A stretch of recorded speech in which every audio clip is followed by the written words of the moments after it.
జగన్మోహన్ రెడ్డి పరిపాలనలో రాష్ట్రం తిరోగమనంలో ముందుకు పోతా ఉంది. అన్ని విధాల సర్వనాశనం చేసి వదిలేశాడు. అన్ని వ్యవస్థల్ని కొనారెల్లా చేశాడు. ఒకరి వల్ల రాష్ట్రం ఒక తరం కోట్ల మంది పిల్లలు ఎంతగా నష్టపోయిన సందర్భం ఎప్పుడూ లేదు. ఒక్కడి వల్ల సర్వనాశనం అయిపోయింది జాతి. ప్రజావేదిక కూల్చివేత్త మొదలైన విధ్వంస పాలన రాష్ట్రాన్ని కూల్చేసే స్థాయికి పెరిగిపోయింది.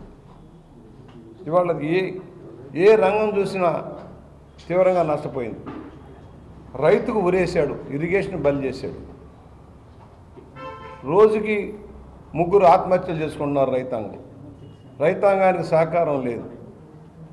ఇవాళ రాష్ట్రంలో కౌలు రైతుల ఆత్మహత్యలో 2వ స్థానంలో ఉంది, రైతుల ఆత్మహత్యలో 3వ స్థానంలో ఉంది. ఇలాంటి దుర్భర పరిస్థితి ఏనాడు లేదు రాష్ట్రంలో. ఇవాళ సబ్సిడీలు లేవు, ధాన్యం కొనేవారు లేరు, డబ్బులు ఇచ్చేవాడు లేడు, మద్దతు ధర మాటే లేదు.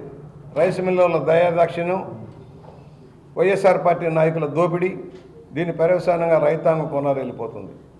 ప్రాజెక్టులన్నిటికీ గండి కొట్టాడు. ప్రాజెక్టు పోలవరం ప్రాజెక్టు మట్టి కొట్టుకుపోతూ ఉంది. పట్టిసీమను ఉపయోగించుకునే శక్తి లేదు. తెలంగాణ రాయలసీమ ఉత్తరాంధ్ర ప్రాజెక్టులన్నీ కూడా నిలిపివేయబడ్డాయి. కరువు కాటకాల వల్ల రాష్ట్రం తల్లడిల్లిపోతుంటే కనీస సహాయం చేద్దామని ఆలోచన కూడా లేదు. ఒక సామెత ఉంది, తెక్కలోడు తిరునాళ్ళకు వెళ్తే ఎక్కాదేగా సరిపోయింది అన్నట్టు జగన్ రివర్స్ టెండర్ల పేరుతో ఇరిగేషన్ నాశనం చేశాడు. రివర్స్లో సేవ్ చేస్తానని షేవ్ చేశాడు. ధరలు పెంచాడు. ఇసుక పేరుతోటి మరొక పేరుతోటి అదనంగా చెల్లింపులు చేసి దోపిడీ చేశారు. పట్టిసీమ కూడా వాడుకోవడం చేత కాదు. ఇవాళ కాలువల్లో పూడికి తీయని పరిస్థితిగా అధిక వర్షాల వల్ల పంటలన్నీ నష్టపోయినాయి. కనీసం ఎక్కడ కాలువల రిపేర్ కానీ షట్టర్లో పాడైన చోట బాగు చేయడం కానీ చేయని పరిస్థితిలో వర్షాలు కురిసినప్పుడు అధిక పంటలు నష్టపోవడం, అలాగే మురుగునీరు పారినందువల్ల మరో రకంగా నష్టం జరిగింది. ఇది రైతాంగం ఎదుర్కొన్న సమస్య. యువత భవిష్యత్తు అంధకారంలో నిలిచింది. ఉద్యోగాలు లేవు, ఉపాధి లేదు, పరిశ్రమలన్నీ పారిపోయినాయి. ఒక్క డిఎస్సి కూడా ఏర్పాటు చేయాల, పోలీసులను కానీ టీచర్లను కానీ ఎక్కడ నియామకం చేయాల. తెలుగుదేశం ఆయన 10 సంవత్సరం కూడా ఉపాధ్యాయులు పోలీసుల నియామకం జరిగేది. ఇవాళ ఏదీ లేదు.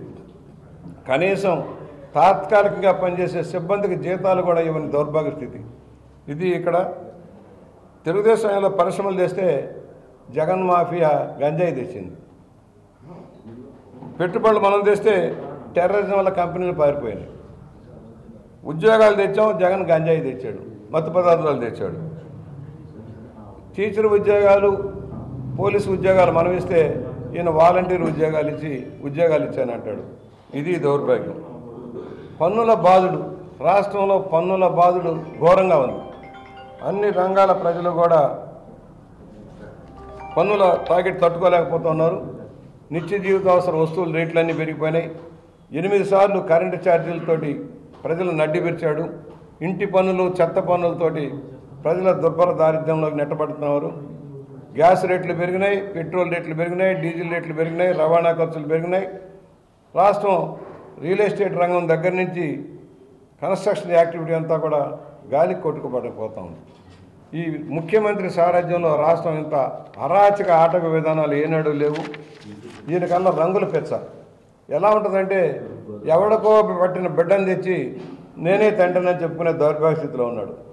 కేంద్ర ప్రభుత్వ ప్రాజెక్టులకు కూడా జగనన్న వైఎస్ఆర్ పేర్లు పెట్టడం, రంగులు మార్చడం మాత్రమే చేశాడు. కానీ కేంద్ర ప్రయోజిత పథకాలకు కూడా సరైన మ్యాచింగ్ గ్రాంట్లు ఇవ్వక పథకాలన్నీ ఆగిపోయినాయి. రైల్వే ప్రాజెక్టులు కానీ, నేషనల్ హైవేస్ కానీ, కేంద్ర ప్రాజెక్టులు అన్నీ ఆగిపోయినాయి.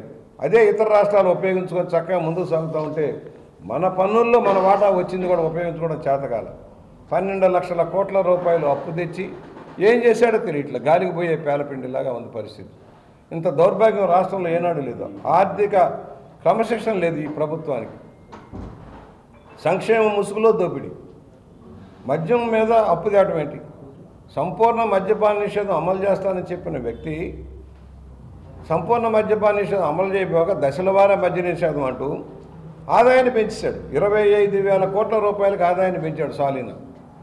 అంటే సామాన్యుడు బానిస మద్యానికి వ్యసనంగా ఉన్న వాళ్ళకి గోల్డ్ ఓడగొట్టి డబ్బులు లాక్కుంటూ ఉన్నాడు. కొత్త కొత్త షాపులు పెడతా ఉన్నాడు, కొత్త కొత్త బార్లు తెరుస్తూ ఉన్నాడు. మరి సంపూర్ణ మద్యపాన నిషేధం, దశల వారి మద్య నిషేధం మనకు అర్థం కాని పరిస్థితి ఉంది. ఇవాళ టిట్కో ఇళ్ళు మనం కడితే నేను కట్టాను అంటాడు. పాత ప్రాజెక్టులు తెలుగుదేశం హయాంలో మొదలై పూర్తయిన వాటికి ఇవాళ కొబ్బరికాయ రిబ్బన్ కత్తిరించుకుంటూ ఇది నేను చేసిన కాంత అంటాడు. ఏనాడో శాంక్షన్ అయిన ఎయిర్పోర్ట్లు చంద్రబాబు గారి హయాంలో అశోక్ గెహ్లోట్ కేంద్ర మంత్రిగా, విమానయాన శాఖ మంత్రిగా అనేక ప్రాజెక్టులు ఇచ్చారు. ఇవాళ భోగాపురం ఎక్కడ వేసిన గొంగళి అక్కడే ముందుకు సాగట్ల. కడప, కర్నూలు, చిత్తూరు, తిరుపతి, రాజమండ్రి ఇవన్నీ విజయవాడ ఎయిర్పోర్ట్లు ఇంప్రూవ్ చేసిన చంద్రబాబు గారు. ఇవాళ నువ్వేం చేసావు? ఒక్క రోడ్డైనా రిపేర్ చేసావని నేను అడుగుతున్నాను. కేంద్రం ఇచ్చే నిధులతోటి మరుగుదొడ్డన్నా కట్టావు నువ్వు. అన్నా క్యాంటీన్లు మూసావు, పేద ప్రజలకు చౌక ఇచ్చి 5 రూపాయల భోజనాన్ని కూడా కట్ చేసి పారేసావు. సంక్షేమం గాలిపోయింది. ఫలితంగా ఇవాళ అంగన్వాడీలు, ఆశా వర్కర్లు రోడ్ల పాలైపోతున్నారు. సర్వశిక్షా అభియాన్ సిబ్బంది రోడ్ల పాలైపోయారు. మున్సిపల్ వర్కర్స్ రోడ్ల పాలైపోయారు. ఎన్నెన్నో వాగ్దానాలు చేసి, వాగ్దాన భంగం చేసి, మాట మార్చి మడమ తిప్పిన ఈ ముఖ్యమంత్రి వల్ల అన్ని వర్గాల ప్రజలు ఇవాళ రోడ్ల పాలైపోతూ ఉన్నారు.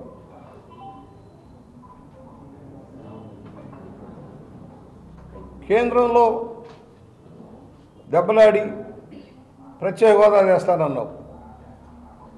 ఏం తెచ్చావు? 155 మంది ఎమ్మెల్యేలు చేతిలో పెట్టుకొని 28 మంది ఎంపీలు చేతిలో పెట్టుకొని ఏం పీకావని నేను అడుగుతా ఉన్నాను. ఎందుకు కేంద్రం మెడలు వంచలేకపోయావు? విశాఖ ఉక్కు విషయంలో కానీ, పోలవరం పూర్తి స్థాయి శాంక్షన్లో కానీ ఎందుకు తీసుకోలేకపోయావు అంటే సమాధానం లేదు. కేవలం ఢిల్లీ చుట్టూ నీ కేసుల కోసం, నీ బాబాయ్ హత్య కేసు నుంచి బయటపడటం కోసం ఢిల్లీ చుట్టూ తిరుగుతున్నావా కానీ రాష్ట్రానికి నువ్వు చేసింది ఏమిటని ప్రశ్నిస్తా ఉన్నావు.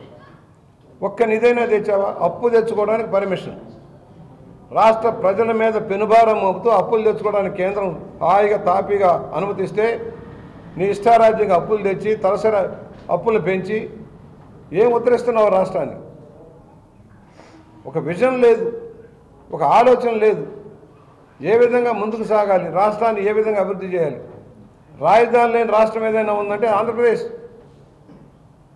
కేంద్రం చెప్పినా, కోర్టులు చెప్పినా బుర్రకెక్కటంలా. ఒక శాడిస్ట్ ముఖ్యమంత్రి, ఆయనకు తోడు కొంతమంది శాడిస్ట్ సలహాదారులు విధ్వంసమే ధ్యేయంగా సలహాలు ఇస్తూ ఉంటారు. రాష్ట్రాన్ని అబాస్పాలు చేశారు. దేశంలో చెప్పినవి ఏది అమలు చేయలే. ఇరిగేషన్ ప్రాజెక్టులకు ఊరేశాడు, సంక్షేమానికి గండి కొట్టాడు. దళిత యాక్షన్ ప్లాన్ లేదు, బీసీ యాక్షన్ ప్లాన్ లేదు, మైనార్టీ యాక్షన్ ప్లాన్ లేదు. అన్ని వర్గాల ప్రజలకి దగా చేసిన ఏకైక ముఖ్యమంత్రి జగన్మోహన్ రెడ్డి. ఇలాంటి ముఖ్యమంత్రిని ఏ రాష్ట్రం కూడా చూసి ఉండదు, చూడబోదు. ఇవాళ అప్పుడే పక్కచూపులు చూస్తూ ఉన్నారు అధికారులు, సలహాదారులంతా. రాబోయే 90 రోజుల్లో కౌంట్ డౌన్ మొదలైంది. ఏ రోజునైనా ఊడిపోతాం. మన బతుకులు ఏమిటి? మనం విచారణ ఎదుర్కోవాల్సి వస్తుంది, మనం జైలు పాలు కావాల్సి వస్తుంది. ఎక్కడికి పోదామని అప్పుడే పొరుగు రాష్ట్రాలకి, పొరుగు దేశాలకు వలసలు పెట్టేదానికి ప్రయత్నాలు చేస్తూ ఉన్నారు ముఖ్యమంత్రితో సహా. కరీబియన్ ఐలాండ్కి వెళ్దామా, వర్జిన్ ఐలాండ్కి వెళ్దామా, కొలంబోకి పోదామా, మన సంపద అంతా ఎలా తరలించుకుపోదాం? ఇది ఆల్రెడీ సంపద పక్క రాష్ట్రాలకి, పక్క దేశాలకు వెళ్ళిపోయింది. వీళ్ళు పారిపోవడమే మిగిలింది. అప్పుడే మార్గాలు ఏర్పాటు చేసుకుంటున్నారు అందరూ కూడా, పక్కదారి చూస్తున్నారు. అధికారులు హైదరాబాద్లో మీటింగ్ పెట్టి ఈ 90 రోజుల తర్వాత ఎలా బయటపట్టాలా, మనం చేసిన అరాచకాలన్నీ ఎండగట్టే రోజు వస్తుంది, కొత్త ప్రభుత్వం మన మీద యాక్షన్ తీసుకుంటుంది, మన దోపిడీనంతా వెలుగు తీస్తుందనే భయంతో ఇవాళ కొత్త ప్రయత్నాలు మొదలెట్టారు. అధికారం వచ్చే పార్టీల వైపు తిరుగుతూ ఉన్నారు, మంచి చేసుకుందామని ప్రయత్నం చేస్తూ ఉన్నారు. అధికారులారా తస్మాత్ జాగ్రత్త, ఇప్పటికైనా కళ్ళు తెరవండి. గుడ్డిగా అధినేత చెప్పాడని ఊరికి తోకాడించుకుంటూ మీరు ఇష్టారాజ్యంగా వ్యవహరిస్తే జరిగే పరిణామాలు మనకు తెలుసు. ఇవాళ కేంద్రం యొక్క దయ వల్ల 12 సంవత్సరాలుగా బెయిల్ మీదే ఉన్నాడు బెయిల్ పక్షి, మర్చిపోవద్దు. కానీ ఏదో ఒక రోజు న్యాయం జరుగుతుంది, ఏదో ఒక రోజు న్యాయం జరుగుతుంది, శిక్ష పడక తప్పదు. కేవలం తండ్రిని అడ్డు పెట్టుకుని లక్షల కోట్లు దోచుకున్నవాడు ముఖ్యమంత్రిగా ఎంత దోచాడో ఒకసారి అర్థం చేసుకోండి. ప్రతి దానిలోనూ దోపిడీ. ఒక వస్తువు కొనాలన్నా, ఒక భూమి కేటాయింపు చేయాలన్నా, ఒక పరిశ్రమకు రాయితీ ఇవ్వాలన్నా, ఒక కాంట్రాక్టర్కి బిల్లు ఇవ్వాలన్నా దోపిడీయే దోపిడీ. కాంట్రాక్టులు బాయ్కాట్ చేశారు ప్రభుత్వాన్ని, విచిత్రం అది. కాంట్రాక్టులే బాయ్కాట్ చేశారు. మేము పనులు చేయం, ఈ ప్రభుత్వంలో పనులు కావు, డబ్బులు ఇవ్వరు, మాట నిలబెట్టుకోరు, రాష్ట్రం అంతా అధోగతి పాలు చేశారు. అన్నీ కట్. పండుగ కానుకలు, సంక్రాంతి వస్తే, క్రిస్మస్ వస్తే, రంజాన్ వస్తే తోఫాలు వచ్చాయి. బీమా లేదు. చంద్రన్న బీమా అద్భుతంగా పనిచేసింది ప్రజలకి. బీమా లేదు, పెళ్లి కానుకలు లేవు, అన్నిటికీ గండి. బహుశా అన్నిటికీ లంచాలు ఇవ్వాలేమో. ఇప్పటికే 12 లక్షల పెన్షన్లు రద్దు చేశాడు. ఏదో కొంక 300 యూనిట్లు దాటినాయనో, ఇంట్లో ఇద్దరికి పెన్షన్ ఉందనో, ఏదో కొంకతోటి 12 లక్షల పెన్షన్లు ఇప్పుడు రద్దు చేశాడు. జగనన్న కాలనీ అంతా దగా, మోసం, దోపిడీకి వేల కోట్లు దోచేశారు వైఎస్ఆర్ పార్టీ నాయకులు ముఖ్యమంత్రి సారథ్యంలో. జగనన్న కాలనీలు 20 అడుగులు లేవుట్లా. ఏమండి, ప్రపంచంలో ఎవడైనా 20 అడుగులు రోడ్లు వేస్తున్నాడండి? 40 అడుగులు మినిమం రోడ్డు చెప్తా ఉన్నారు. 33 అడుగుల నుంచి 40 అడుగులు రోడ్డు ఉండాలి.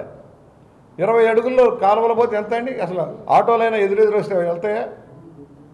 జగనన్న కాలనీలో సౌకర్యాలు లేవు. కేవలం కేంద్రం ఇచ్చిన 1,50,000 రూపాయలు, ఎంఎన్ఆర్జీస్లో 30,000 రూపాయలు మాత్రం ఇచ్చి చేతులు దులుపుకుంటా ఉన్నారు. అది కూడా ఇవ్వట్లా, మెటీరియల్ మినహాయింపు చేసుకుంటా ఉన్నారు. అందుకనే కాలనీలు ఎక్కడికక్కడ ఆగిపోయినాయి. ఎక్కడైనా కడితే ఉన్నవాడికే ఇస్తే, ఆల్రెడీ సంపద ఉన్నాడు, డబ్బు ఉన్నవాడే కట్టారు, కానీ నిజమైన నిరుపేదకి ఇల్లు రాలేదు. వారిచ్చిన పట్టాలు 4 గీసుకోవడానికి కూడా పనికి రావటం లేదు. ఆ పట్టాల మీద ఈయన సుందర మకారం మీద చూడాలా? ఈయన రేపు దిగిపోతే ఈయన ఇచ్చిన రికార్డుల మీద ప్రభుత్వ ముద్ర ఉంటుంది, రాజముద్ర ఉండాలి. ఈయన ముద్ర ఏంటండి? ఈ పిచ్చాడు ముద్ర. సర్వే రాళ్ల మీద ఈడి బొమ్మ, ఈడు జాగిద్దారా, ఈడు తాతగాడి ముల్లె రాష్ట్రం. పట్టాదారు పాస్ పుస్తకాల మీద పేజీ పేజీకి ఈయన బొమ్మ. ప్రభుత్వమా లేకపోతే నీ సొంత జాగిద్దారా? ఈ ప్రభుత్వం ప్రజలదా లేకపోతే నీ సొంత ఎస్టేటా? ఇడుపులపై ఎస్టేట్ నీ సొంతం, ఇది ప్రభుత్వం అలా కాదే. ఇంత పేర్ల పెచ్చ, రంగుల పెచ్చ ఉన్నవాడు ఎర్రగడ్డకు పంపించడానికి అర్హుడు, ఎర్రగడ్డకు పంపించడానికి అర్హుడు. అయిపోయింది, కౌంట్ డౌన్ మొదలైంది. 90 రోజుల నుంచి డౌన్ చేసుకుంటూ వెళ్ళండి. ఇక్కడి నుంచి 90 రోజుల నుంచి డౌన్ చేసుకుంటూ వెళ్తే ఎప్పుడు కూలిపోతుందో మీరు అర్థం చేసుకోండి. ఆల్రెడీ ముఠాముల్లే సర్దుకుంటున్నారు. జీవోలు పబ్లిక్ డొమినియన్లో పెట్టడు, కోర్టు చెప్పినా పెట్టడు. రహస్యమా? ప్రభుత్వ కార్యక్రమాలు రహస్యమా? అంటే మీ దోపిడీకి నిలవైన జీవోలన్నీ కూడా పబ్లిక్ తెలియకుండా దాచేస్తా ఉన్నాం. వెలుగు తీస్తాం. ప్రభుత్వం రావడంతో నువ్వు చేసిన నిర్వాకాలన్నీ కూడా ప్రత్యేక కోర్టుల ద్వారా విచారణ చేయిస్తాం. నీ దోపిడీని తెర మీదకు తీసుకొస్తాం, కక్కిస్తాం. ఇలాంటి ముఖ్యమంత్రి వల్ల రాష్ట్రం సర్వనాశనం అయిపోయింది. దీన్ని మనం మేలుకోవాల్సిన అవసరం ఉంది. వైనాట్ 175 అంటున్నాడు, ప్రజలు అంటున్నారు వైనాట్ 5 నీకు అంటున్నారు. నీకు 5 ఎక్కువ. ఆఖరికి నీ పులివెందల్లోనే నిన్ను నిలదీసే పరిస్థితి వచ్చిందంటే, నీ కంచుకోటలో నిన్ను నిలదీసి ప్రశ్నించారంటే సిగ్గుతో తల వంచుకోవయ్యా ముఖ్యమంత్రి. అరాచకం, ఆటవికం ద్వారా వాళ్ళేంటి తప్పుడు సినిమాలు తీస్తావా? ఈడొక పిచ్చాడు, ఆడొక పిచ్చాడు.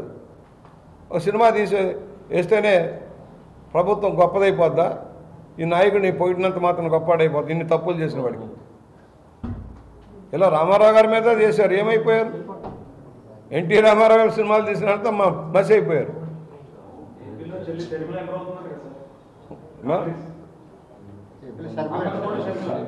ఇదే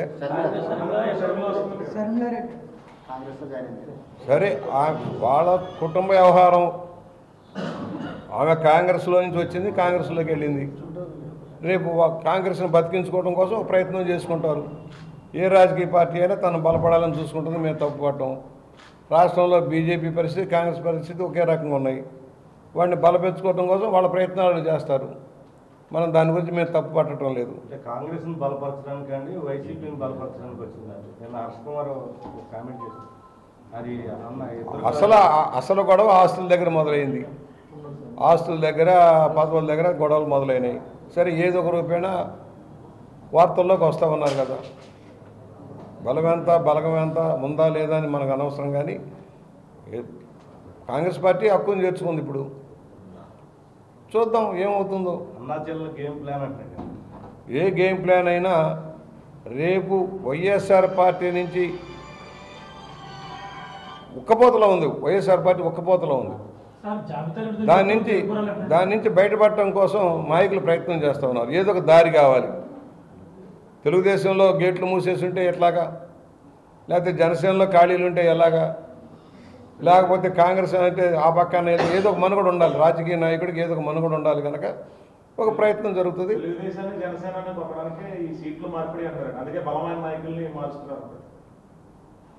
అంటే బలమైన నాయకులు ఇప్పుడు పెట్టిన వాళ్ళంతా అసమర్థులను ఎందుకు పెట్టావు? నీ అసమర్థ మంత్రులు ఇంకా ఎంత కొనసాగిస్తున్నావు?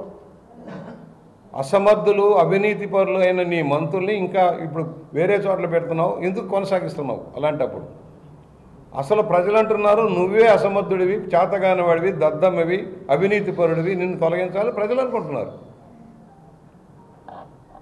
ప్రజలు కోరుకుంటుంది ఒకటే, ఎంత త్వరగా ఈ శనిగ్రహాన్ని వదిలించుకోవాలని ఆలోచిస్తూ ఉన్నారు.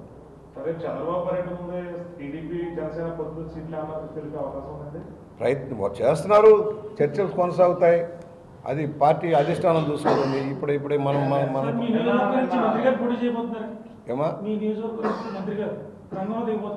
చేయనియండి. అక్కడ పనికి రానివాడు ఇక్కడ ఎలా పనికి వస్తాడు? అక్కడ అవినీతి పరుడని బోసు గారు వాళ్ళంతా వెలుగెత్తి చాడుతూ ఉన్నారు. మరి ఇక్కడ నీతివంతుడు ఎట్లా అవుతాడో నాకు తెలియదు. అక్కడ పనికి రానివాడు ఇక్కడ ఎలా పనికి వస్తాడో నాకు తెలియదు. సరే, పార్టీ వాళ్ళ ఇష్టం, వాళ్ళ అభ్యర్థి. ఎవరైనా సరే రాజమండ్రి రూరల్ సిటీ తెలుగుదేశం గెలుచుకు తీరుతుంది. ఈ చుట్టుపక్కలంతా గెలుస్తాం. జిల్లా ఊడ్చిపారేస్తాం, మర్చిపోవాలి. ఒక సీటు కాదు, ఉభయ గోదావరి జిల్లాలో it going to be sweep.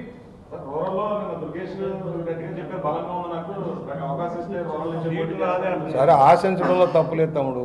ఆయన అడగటంలోనూ ఆశించడం తప్పులేదు. పార్టీ నిర్ణయిస్తుంది ఏం చేయాలి అనేది. ఒక సిట్టింగ్ ఎమ్మెల్యేగా నేను ఉన్నాను ప్రస్తుతం. అది ఇప్పుడు ఎందుకయ్యా? పార్టీ నిర్ణయం అధిష్టానం చెప్పిన తర్వాత అప్పుడు ఆలోచిద్దాం. నేను కూడా లంఘంలో ఉన్నానని చెప్పాడు. సీట్లు ఇంకా ఎవరు డిసైడ్ చేయలే, పార్టీ డిసైడ్ చేయలే. ఎవరికి ఏ ఒక్క సీటు కూడా డిసైడ్ చేయలే. అది ఎక్కడ ఇస్తారు, ఏ సీట్లు ఇస్తారు అనేది అధిష్టానం నిర్ణయించాక వాళ్ళ అభ్యర్థులు వాళ్ళు ప్రకటించుకుంటారు. సీట్లు సర్దుబాటు ఇచ్చిన తర్వాత జనసేనకి ఎన్ని సీట్లు ఇస్తే జనసేన నాయకుడు వాళ్ళ సీట్లన్నీ పెట్టుకుంటాడు. తెలుగుదేశం చంద్రబాబు గారు నిర్ణయిస్తారు.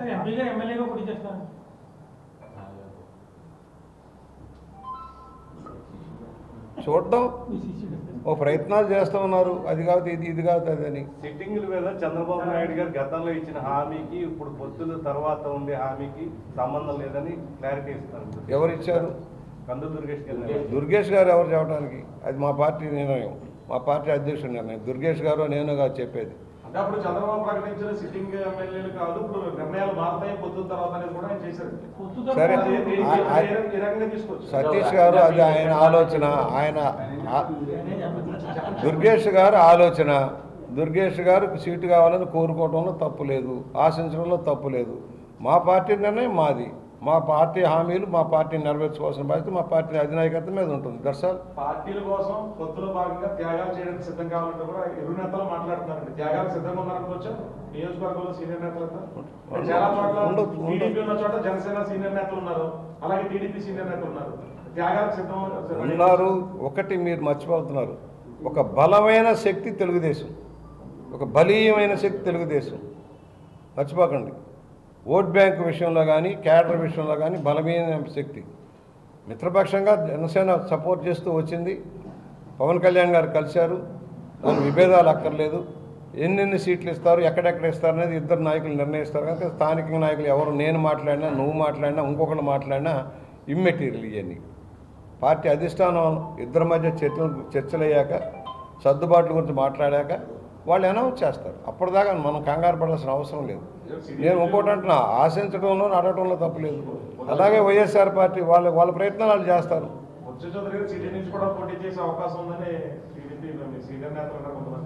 పార్టీ ఎక్కడ నిర్ణయిస్తే అక్కడ పోటీ చేస్తానయ్యా. చంద్రబాబు గారు ఇది కాదు ఇది అంటే వెళ్ళా, సిటీ నుంచి రూరల్కి వెళ్ళా, మళ్ళీ రూరల్ నుంచి సిటీకి పోదంటే పోతాం. పోకూడదని ఏముంటుంది? ఆయన ఏం చెప్తే అదే వేదం. మా పార్టీ అధ్యక్షుడిగా ఆయన నిర్ణయమే శిరోధార్యం. అంటే నిర్ణయం లేట్ అయ్యే కొద్దీ మీకు కొంచెం ఇబ్బందికరమైన పరిస్థితి ఉంటుంది. ఆల్రెడీ ప్రత్యర్థులు రంగంలో దిగిపోయారు. నాకు ఏమీ భయం లేదు. ఆఖరి నిమిషంలో కూడా సింహం రంగంలోకి వస్తుంది. మర్చిపోకండి, సింహమే. మర్చిపోకండి, ఆఖరి నిమిషంలోనే రంగంలోకి. ఏమా ఇంకా లేదమ్మా. మేము కూడా నోటిఫికేషన్ వచ్చే ముందు ఇద్దామని కూడా ఒక ఆలోచన ఉంది. క్యాండిడేట్లంతా కూడా ఇప్పుడు పార్టీ కింద లెవెల్ దాకా పనిచేస్తున్నాం. చంద్రబాబు గారి పర్యటనలు జరుగుతున్నాయి, లోకేష్ గారి పర్యటనలు జరుగుతున్నాయి, పవన్ కళ్యాణ్ గారి పర్యటనలు జరుగుతున్నాయి. ఎవరి పర్యటనలు చేసుకుంటాం. స్థానికంగా ఉన్న ఇన్ఛార్జీలతో కార్యక్రమాలు చేసుకెళ్తాం. క్యాండిడేటర్లు అయ్యాక వాళ్ళు ఇంకా దూకుడుగా ముందుకెళ్తారు ఎక్కడికక్కడ. బీజేపీ కూడా జాయిన్ అయితే మీతో పాటు అలయన్స్లో ఇంకా సంక్లిష్టం అయ్యే పరిస్థితి సీట్లు చూద్దామమ్మా. మనమే ఇప్పుడు దాని గురించి ఆలోచన లేదు. ఇప్పటిదాకా బీజేపీతో పొత్తు గురించి ఎలాంటి ఆలోచన లేదు. సోఫార్ ఎలాంటి ఆలోచన లేదు. ప్రజల ఆలోచనలు బట్టే పార్టీ నిర్ణయాలు తీసుకుంటుంది. ప్రజలు ఏమనుకుంటున్నారు, రాష్ట్రంలో ఇటు మొగ్గుతున్నారు, ఎవరు కలవాలనుకుంటున్నారు, ఎవరు వద్దనుకుంటున్నారు. ఇప్పుడు జనసేన తెలుగుదేశం కావాలని ప్రజలు కోరుకున్నారు, కలిశారు. రేపు బీజేపీ కలవాలా వద్దనేది ప్రజాభిప్రాయాన్ని బట్టి నిర్ణయం తీసుకుంటారు. అందుకని అవన్నీ ఆలోచిస్తుంది పార్టీ.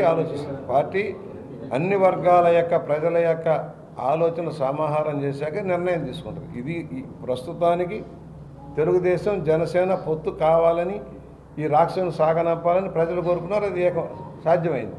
సార్, మీ అధినేత రాజమండ్రి రూరల్ సిటీ రెండిట్లో ఏది పోటీ చేస్తారంటే మీరు ఏది మొగ్గు చూపుతారు? రెండిట్లో ఏదైనా పర్వాలేదు, ఏదైనా ఉంటుంది. ఇంకెక్కడైనా అడుగులో పెట్టినా పర్వాలేదు. Thank you. మరిన్ని వీడియోస్ కోసం ఛానల్ ని సబ్స్క్రైబ్ చేయండి. లేటెస్ట్ అప్డేట్స్ కోసం వాట్సాప్ ఛానల్ ని ఫాలో చేయండి. అండ్ లింక్ డిస్క్రిప్షన్ లో ఉంది.